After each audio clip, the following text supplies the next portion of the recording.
ndi tama u vhafusa nga tshikhathi hetshi dzinani ḽa maanḓa ḽa murena wa Yesu Kristo. Ro dovha ra vhuya milenzheni ya murena washu uri ri dzule fhasi ri pfhe a tshi amba na riṋe, a tshi ri eletshedza, a tshi ri koreka ho fanelaho, a tshi ri alusa dzinani ḽa Yesu Kristo. Ri khou tama uri matsheloni hanoni ndi ambe navho, sathu amba navho kha ri tende uri ndi ite thabelo. Khotsi vha ṱaḓulu dzinani ḽa maanḓa ḽa murena Jesu, ndi tama u vha livhuwa nga tshikhathi hetshi. Ḓa phanḓa tshifhaṱuwo tshavho khotsi vha ṱaḓulu, ndi tshi ri vhone vho fanelwa nga thendo na nduvho. Khou humbela uri musi fhungo ḽavho ḽi tshi vhaliwa khotsi vha ṱaḓulu ḽi ri aluse, ḽi ri kombamuluse, ḽi ri sumbe nḓila. Nga dzina ḽa Yesu Kristo ndi a livhuwa khotsi anga vha ṱaḓulu ngori vhone vha a fulufhedzea. Amen. Namusi ndi khou tama uri ndi ṱuṱuwedzana navho kana u eletshedzana navho nga fhungo ḽi no nga ḽo ḓowelea nyana, ḽine ḽa ri vha songo tenda mulalo wavho u tshi tswiwa. Vha songo tenda u tsweliwa mulalo. Zwithu zwitswa mulalo zwo anda. Diabolo u vuwa ḓuvha ḽiṅwe na ḽiṅwe a tshi humbula, a tshi puḽena na u humbula uri a nga vha tswela hani mulalo. Zwino namusi ndo ḓa ndi khou ri vha songo tenda mulalo wavho u tshi tswiwa. Arali vha tshi fanela u honela nga nḓila dzine dza itisa uri mbava i sa dzhene yo tswa, kha vha u honele.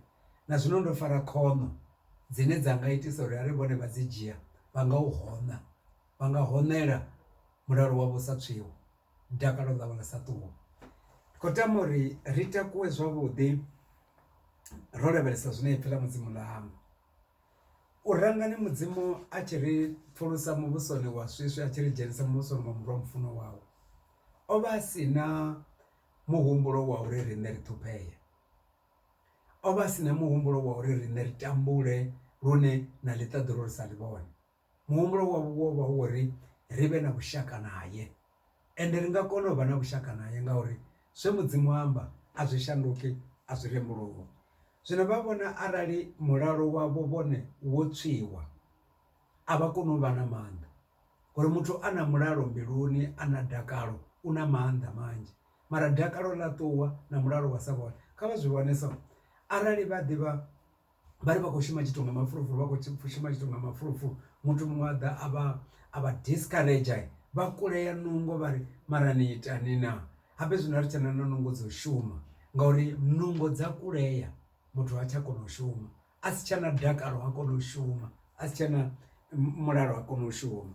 Zwino ndi iṅwe zwine diabolo a zwi shumisa, mara kha vha ri mudzimu a ri eletshedze, khotsi vha ṱaḓulu vha ri eletshedze namusi nga tshikhathi hetshi. A ri takuwe kha fhungo ḽine ḽa vha hone kha bugu ya Vhafilipi. Ri takuwe kha bugu ya Vhafilipi, dzinani ḽa maanḓa ḽa murena wa Yesu Kristo. Ri ye kha Vhafilipi ndimana ya 4. Vhafilipi ndimana ya 4. Ri ye ri vhale verse 4, ri ḓo vhala na verse 7. Verse 4 iri Vhafilipi hu si ni vha Efesa havha Venda vha vula. Kha ri vule Vhafilipi ndimana ya 4, ri vhale verse 4. Yone iri takalani murenani misi yoṱhe. Takalani murenani misi yoṱhe, ndi dovha nda ri takalani. Murena Paulo uri boiwe, takalani murenani misi yoṱhe, nga zwikhathi zwoṱhe. Hu si ni ngauri no no wana phindulo, hu si ni ngauri no no wana nḓila, hu si ni ngauri ni vho vhona phanḓa.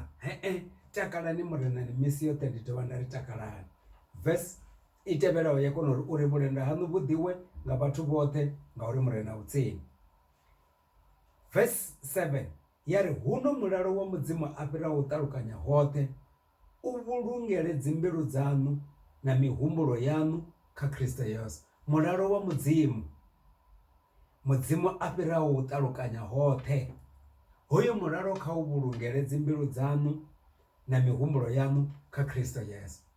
Zwino arali ra vhuya ra vhudzwa upfhi mulalo wa mudzimu kha u dzula kha riṋe, ndi uri ri songo vha vhathu vhane zwithu zwashu sasa ko tenda u tshimbila ngauri diabolo ndi yone a tshi dzhia advantage.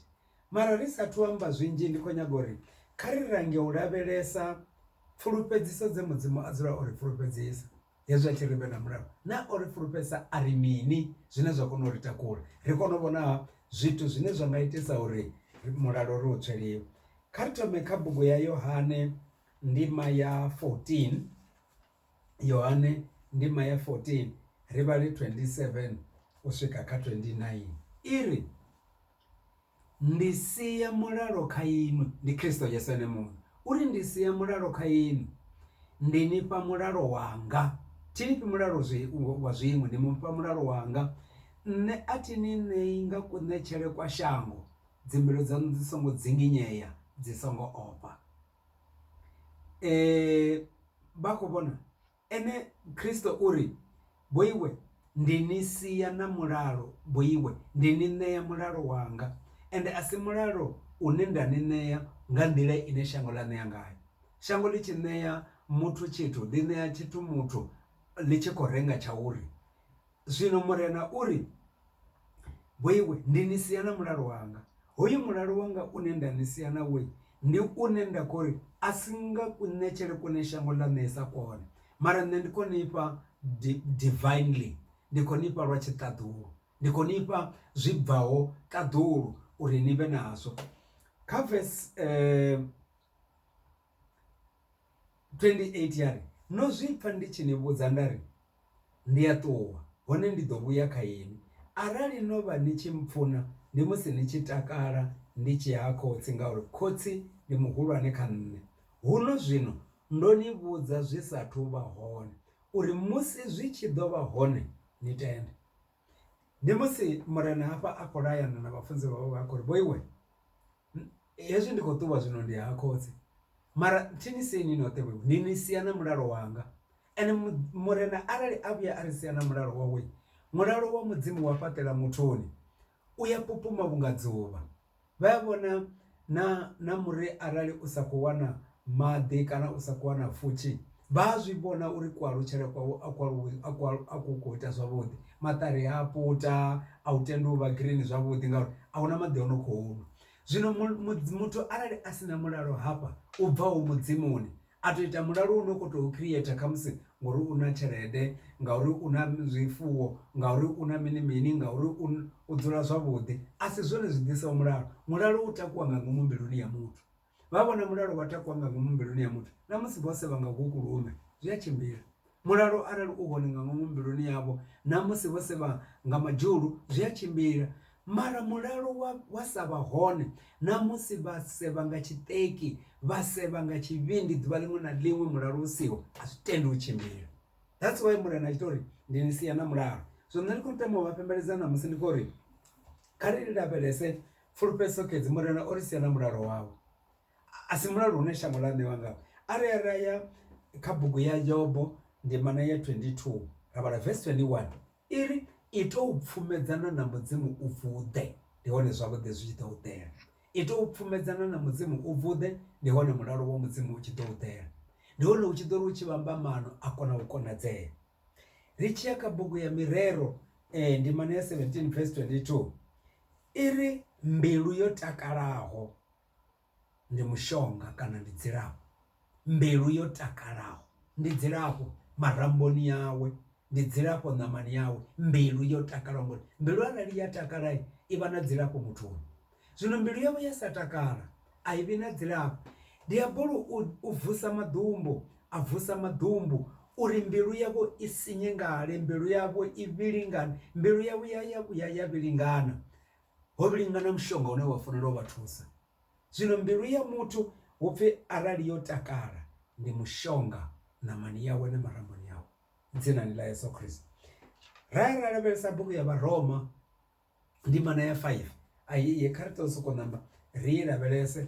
Vharoma ndimana ya 5 ri vhale verse 1 kha musi una 2 iri zwino ro itwa vhuluga zwi tshi bva u tendani, ro pfumedzanywa na mudzimu nga murena wa Yesu Kristo. Ndi ene we ra wana ngae nḓila ya uya mashuduni eneyo ane ra vha khao nga u tenda. ri vhudziwa vhone na mudzimu ro vhufulufhela a kona upfhi ri ziwi izwo fhedzi ri zuwa ri kha maṱhupho ri tshi zwi ḓivha zwa uri maṱhupho a ḓisa u konḓelela a ḓisa u fulufhedzea a ḓisa fulufhelo huno fulufhelo a ḽi ṱhavhisi dzi ṱhoni ngauri lufuno lwa mudzimu lwo tevhutshelwa dzimbiluni dzashu nga muya mukhetho we ra ṋewa. Hu na provision na mbetshelo ye mudzimu a dzula o ita a tshi itela nṋe na vhone. That's why ita uri boiwe ivhani no dzulaho no takala misi yoṱhe murenani a khou pfhi ri takale kha zwiṅwe ri takale murenani. Zwino arali vha vhona kha bugu ya Yohane yeneyi ra vhala 16:33 a ri ḓo vhona Yohane 16:33 ndo vha vhalela yone tshifhinga tsho fhelaho iri ndi tshiralo ndi itela uri ni vhe na mulalo kha nṋe ndi tshiralo ndi itela uri ni vhe na mulalo kha nṋe fhano shangoni ni vhuṱunguni vharathu hone ni songo ofha ngauri nṋe shango ndo ḽi kunda. Murena u a zwi ḓivha zwa uri hafha shangoni ri ṱangana na zwinzhi zwine zwa tama uri khakhesa mara uri takalani boiwe ngauri fhano shangoni ni vhuṱunguni hone ni songo ofha ngauri nṋe shango ndo ḽi kunda. Hongo ḽi kundela ene muṋe o ḽi kunda a ri ambadza gundo a ri ambadza vhugala. Zwone zwine ra fanela u takala murenani ngauri ene murena o kunda shango a ri itela gundo ḽeneḽo. Zwino ndi khou tama u vha pembeledza nga tshikhathi hetshi ndi ri vhone muthu wa mudzimu kha vha ḓo dzula vho takala mani vha songo tenda u dzula vho sokou vhilingana. A thi khori a huna zwine zwa dina zwithu zwi a dina hafha shangoni nga maanḓa mara mudzimu wa ṱaḓulu o zwi ḓivha zwi sathu vha hone. That's why uri ṋea warning heyi kha ri dobe zwiteṅwa zwi si zwingana zwine zwa amba zwithu zwine zwa ri tswela dakalo zwa ri tswela dakalo muṱani tswela dakalo mushumoni zwa ri tswela dakalo ṋamani dzashu. Tsha u thoma muya wa sa tenda u fushea houḽa muya wa sa tenda u fushea muthu a dzika zwi ḓo vha tswela mulalo mani wani vhone a vha fushei nga muholo vhone a vha fushei nga muṱa wavho vhone a vha fushei nga vhuḓi vhune vha vha naho muṱani wavho vhone a vha fushei nga neighbor dzavho vhone a vha fushei nga vhathu vhane vha shuma navho mushumo a vha fushei na nga tshithu tshithihi. Hezwi vha sa fushei nga tshithu tshithihi zwi vha tswela dakalo ngori zwi itisa uri vha dzule vha khou gungula ḓuvha ḽiṅwe na ḽiṅwe vha dzule vha khou gungula ḓuvha ḽiṅwe na ḽiṅwe. Zwino ndi zwone zwine vha Filipi 4 ya tori takalani murenani misi yoṱhe ndi dovha nda ri boiwe takalani. Arali na takala murenani misi yoṱhe murena uri ni dovhe ni takale. Zwino arali vhone vha vha na muya wo sa tenda u fushea nga zwine vha vha nazwo vha ḓivha bugu ya vhaFilipi yo zwi amba zwavhuḓi nga maanḓa. Paulo u to uri kha bugu ya vhaFilipi nṋe ndo ḓi gudisa uri kha tshithu tshiṅwe na tshiṅwe ndi kone u vha mutei. Ndo ḓi gudisa uri kana ndi na zwinzhi kana ndi na zwiṱuku mara ndi a ḓi kona u ḓi fara. Huna vhathu vhane arali vha si na zwiṅwe zwithu vha pfa vha sa fushei vha sa dzudzani anga mba dzhena na zwikolodoni nga ndavha ya uri u khou nyaga uri zwi sa vhonale zwori ene hana tshithu. Kha vha fusheye nga tshine vha vha natsho ngauri vha sa vha contented diabolo u ḓo vha tswela mulalo lune lwa vhavha nga maanḓa. Kha ri dovhe ri vhale bugu yeneiḽa ya vhaFilipi ndimana ya 4 ri vhale verse 11 na 13 vha pfe zwine Paulo a amba vhaFilipi 4 ri vhale verse 11 iri asuri ndi zwi amba nge nda ṱahelelwa ngauri nṋe ndo zwi guda u sokou takalela henefho hune nda vha hone uri nṋe ndi a fushea. Ndi tshifhinga tsha musi a khou ṱuṱuwedza vhaFilipi uri boiwe vhaFilipi ni songo litsha u ṋea nḓuni ya murena a ri thi khou zwi itiswa ngori ndi na tshine nda khou ṱoḓa ndi khou ṱoḓa uri mudzimu mara a ni tonde boiwe khou ngori mudzimu a ni fhaṱutshedze a ri a si uri ndi zwi amba nge nda ṱahelelwa ngauri nṋe ndo zwi guda u sokou takalela henefho hune nda vha hone hu vhuhedana ndi a vhukona, hu u dalelwa nga zwithu ndi a hu konavho. Thiri ndo dalelwa nga zwithu yavho vha yone nḓila ine nda ṱongela vhaṅwe. Hoṱhe ndo vha mutei kha zwoṱhe, hu kha u fura, hu kha u pfa nḓala, hu kha u dalelwa nga zwithu, hu kha u ṱahelelwa nga zwithu, zwoṱhe ndi zwikona nga Yesu Kristo a nkonisaho.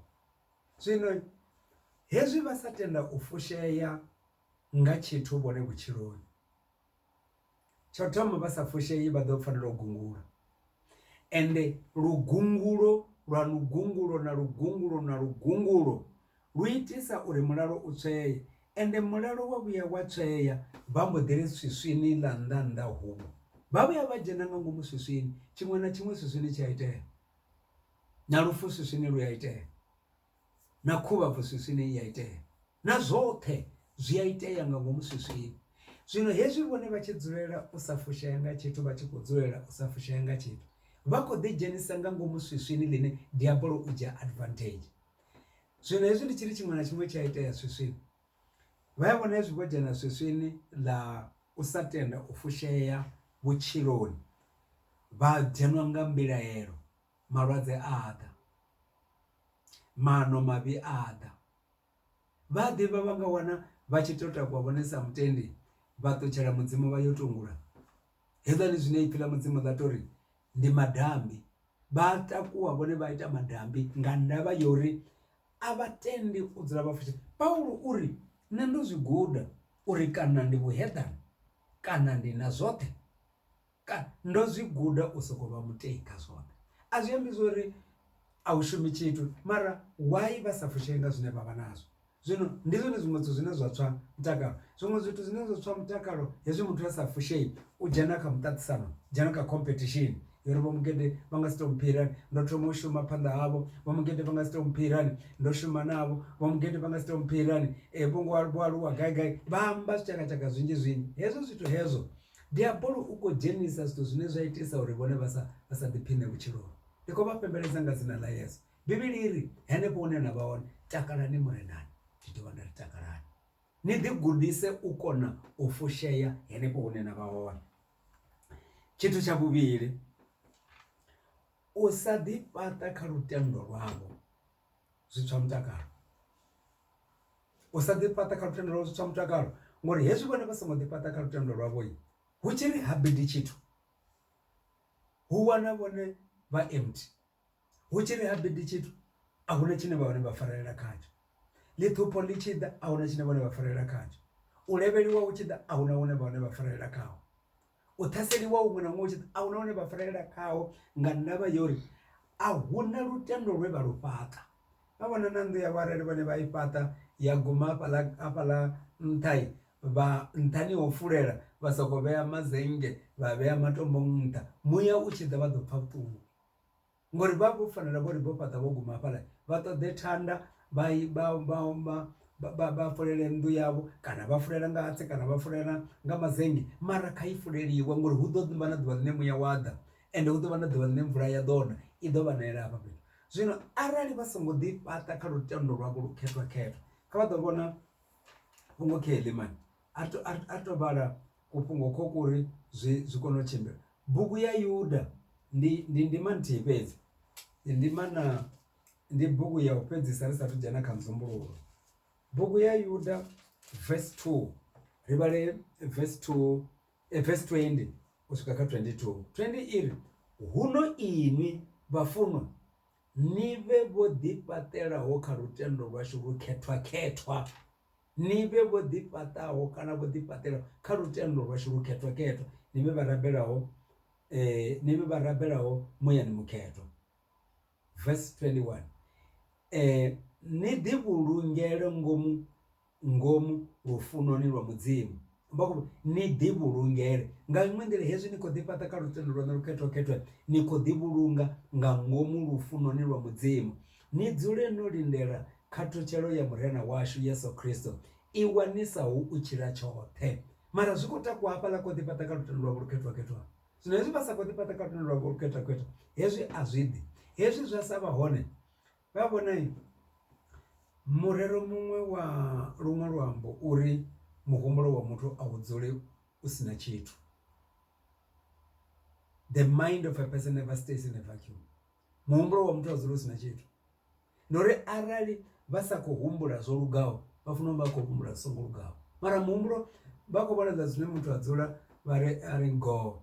Vhari vha khou humbula na aya huna u khou tou shavha vha vhudza uri a thi khou nyaga u vha vhudza zwithu zwine nda khou humbula we ndi kha zwanga. Mara zwino uri ni ḓivhulungele ngomu lufunoni lwa Mudzimu, ni dzule no lundela khathutshelo ya murena wa Yesu Kristo a wanisaho u tshila tshoṱhe. Huna vhaṅwe vha timatima hone vha rovhedza. Nda ndi khou funa yeneyo ndima u swika kha 22 ine ya ri ni ḓivhulungele ngomu lufunoni lwa Mudzimu, huno ini vhafunwa ni ḓifhaṱe kha lutendo lwa. Zwino ndi khou pembeledza vhone ndi khou ri hezwi vhone vha songo ḓifhaṱa kha lutendo lwavho lukhethwa zwi itisa uri na thabeloni yavho thabelo yavho vha ite isa khwaṱhe. Vha ita thabelo nga ofha, vha ita thabelo nga need nga musi vha khou ṱoḓa tshithu. A i khwaṱhi thabelo yavho ngauri a vho ngo ḓifhaṱa kha lutendo lwavho lukhethwa. Thabelo a si sokou vula mulomo muthu a sokou amba maipfi fhedzi. U vula mulomo a amba maipfi a khou tendelana na zwe Mudzimu a amba, lutendo lwavho lu khwaṱha. Ndi hezwi zwine vha ḓo wana uri arali vha songo ḓifhaṱa kha lutendo lwavho lukhethwa hu tshi ḓa tshino vha fhufhela, hu tshi ḓa tshino vha fhufhela, hu tshi ḓa tshino vha na nyofho, hu tshi ḓa tshino vha na nyofho. Mara vha ḓifhaṱa kha lutendo lukhethwa vha ḓivhulungela ngomu lufunoni lwa Mudzimu, ende vha dzula vho lindela khathutshelo ya Mudzimu. Vha dzula vho lindela tshanḓa tsha Mudzimu tshine misi yoṱhe vha mufunaho tsha vha takula. Mara vha ranga ngo thoma vha ḓifhaṱa kha lutendo lwavho lukhethwa. So ndi khou ri arali vha sa ḓifhaṱa kha lutendo lwavho lukhethwa dakalo ḽavho na mulalo wavho zwi ḓo tswiwa ngauri vha ḓo vhona tshithu vha sa vhe na lutendo lwone Mudzimu anga vha ṱomola. Vha ḓo vha na ṱhoḓea vha sa zwi ḓivhi zwori Mudzimu anga vha ṱomola kha ṱhoḓea yeneyo ngori a vho ngo ḓifhaṱa kha lutendo lwavho lukhethwa. Ende vha tshi ḓifhaṱa kha lutendo lukhethwa muthu wa Mudzimu a vha ḓifhaṱi nga zwiṅwe, vha ḓifhaṱa nga u bva vha ya vha lavhelesa zwe Mudzimu a amba. Vha ḓifhaṱa khazwo, vha ḓifhaṱa khazwo. Ndi hone vha khou ḓifhaṱa kha lutendo lwavho lukhethwa. Musi lutendo lwo fhaṱea vhone a si kanzhi vha tshi kokodziwa nga mimuya. A vha kokodzwi nga mimuya ngori hezwi lutendo lwavho lwo fhaṱea zwavhuḓi vha zwi ḓivha uri Mudzimu wanga ndi Mudzimu muhulu. In fact hezwi zwine zwa tama u vha kumba zwi tshi ḓa hu vha na tshithu tshine tsha lila nga ngomu ya havho ngauri vho ḓifhaṱa kha lutendo lwavho lukhethwa zwi tshi bva kha zwe Mudzimu a amba. A vha kumbuludziwi nga zwitshakatshaka zwinzhi. A vha sokou wanala vho no sokou ri huvhu vha sa ḓivhi zwori vho dzhena hani ngori vha ḓifhaṱa kha lutendo lwavho lukhethwa. Muya mukhethwa u dzula a tshi vha humbudza hezwa zwe vha ḓifhaṱa kha lwo misi yoṱhe. Muya mukhethwa u dzula a tshi vha humbudza hezwa zwe vha ḓifhaṱa kha lwo misi yoṱhe. Zwa itisa uri vhone vha bvelele vhutshiloni. Zwa itisa uri vhone vha dzule vha na mulalo ngauri hezwi vha na lutendo hu tshi ḓa stumbling block, hu tshi ḓa tshino konḓa vha ḓo wana muyani wavho hu tshi bva fhungo ḽine ḽa ri na ndi tshine tsha nga ri fhandekanya na lufuno lwa Kristo, kana ndi maṱhupo, kana ndi mini ngauri ri kha hezwo zwoṱhe ro zwi kunda nga Kristo Yesu o ri funaho. Vha wana vha tshi mbo ḓi dovha vha takutshedza vhone vha tshimbila dzinani ḽa Yesu Kristo. Haleluya. Tshithu tsha vhuraru ndi hezwani zwine nga tshikhuwa zwa pfhi excessive reasoning. Vha ḓivha u soko dzula u khou elekanya ṱhoho isa tendi u awela u khou elekanya mara ndi mini hezwi zwithu zwi khou itea ngorali. Why zwithu zwo ita why hezwo zwithu hezwo zwine vha sa tende u fhumula vha soko dzula vha khou humbula. Ndori arali vhathu vho kuvhangana ngorali vha funa vha khou plana vha khou mplotela vha khou mbambela maṅwe maṅwe. Hezwi vhathu vha khou amba vha khou sea ngafhaḽa vhathu vha khou sea vha funa vha khou sea yowe. Kha vha ḓo ri ḓa vhala ndima na khei kha vha ri vhale ndima na khei ya Vhakorinta ya 2 vhone vha ḓo saukanyana na heḽi fhungo. Vhakorinta ya 2 ri vhale ndima na ya 10. Okay. Ndima na ya 10 ari ḓo vhala verse 5 iri ri thutha dziphindulo dza mano dzoṱhe na thavha dzoṱhe dzine dza takutshela nḓivho ya mudzimu, ri fara ra vhofha mihumbulo yoṱhe uri ipfe Kristo. Tshithu tshi tshi tshinyala na mulalo u tshi tswiwa, zwi takuwa muhumbuloni. Muhumbulo hoyu u tshi khou takuwa, wa takuwa na phindulo dza mano dzi takutshelaho nḓivho ya mudzimu.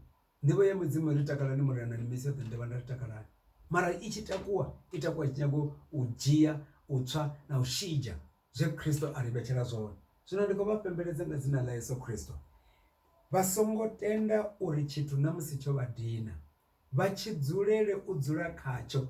Kha vha dzule khatsho vha tshi khou ṱoḓa uri ndi tama u wana phindulo hafha. Ndi zwone muthu u funa u humbula uri a kone u wana phindulo, mara murena uri ri fara, arali phindulo i tshi lwa na zwe mudzimu a amba, upfi kha vha i fare vha i thuthe. Ndi mutsheṱo u takutshelaho nḓivho ya mudzimu kha u thuthiwe dzinani ḽa Yesu. Yari ri thutha dziphindulo dza mano dzoṱhe na thavha dzoṱhe dzine dza takutshela nḓivho ya mudzimu, ri fara ra vhofha mihumbulo yoṱhe uri ipfe Kristo. Mihumbulo uri ipfe Kristo. Hezwi vhone vha tshi vhona vha sina mutakalo ndi ndavha ya muhumbulo, mara arali vha tenda muhumbulo wavho wa tenda u dzika, vho ḓi fhaṱa kha lutendo lwavho lukhethwa khethwa, dzinani ḽa Yesu Kristo ndi vha vhudza mulalo wa mudzimu ḓo dzula na vho misi yoṱhe. Kha ri khunyeledze ngauri ndi to vhafha suggestion, ndi vhafhe khaedu, mara he khaedu ndi khou tama u vhafha, ndi khou tama u tou vha vhalela uri i vhe khaedu khavho.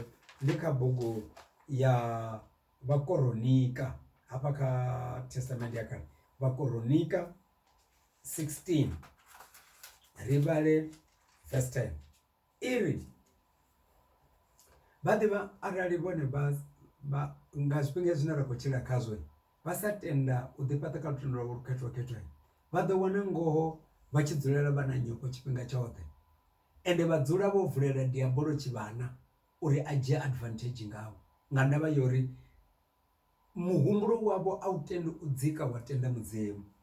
Ari vhale ri fhedzise 16 ri vhale verse 10 iri zuwani nga ḽawe dzina ḽikhethwa, hu takalele dzimbilu dza vha ṱoḓaho Yehova. Zuwani nga ḽawe dzina. Verse 11 yari vhudzisani zwa Yehova na zwa maanḓa awe, ni ḓi dovha ni tshi ṱoḓa tshifhaṱuwo tshawe. Iri vhudzisani Yehova na zwa maanḓa awe, ni dovhe ni dzule ni tshi ṱoḓa tshifhaṱuwo tshawe. Verse 14 yari mudzimu washu ndi ene Yehova, u vhusa kha mashango oṱhe. Verse 15 ni elelwe mulanga wawe ni sa fhidzi, ni elelwe mulanga wawe ni sa fhidzi, na fhungo ḽe alaya vha mirafho ya vha maḓana a na ḓana, ni songo ḽi hangwa. Verse 16 yari ndi mulanga we a vhofha na Abrahamu, ndi muano we a wanela na vho Isaka. Iri kha ri dzule ri tshi elelwa mulanga une mudzimu a vha na wona riṋe, na vhone mulanga une vha vha na wona mudzimu a vha u ḓivhi, wa uri riṋe ro dzula vho dzimba mulayo wa ṱaḓulu ro lala murunzini wa mukona zwoṱhe, Yehova ndi thavha yashu.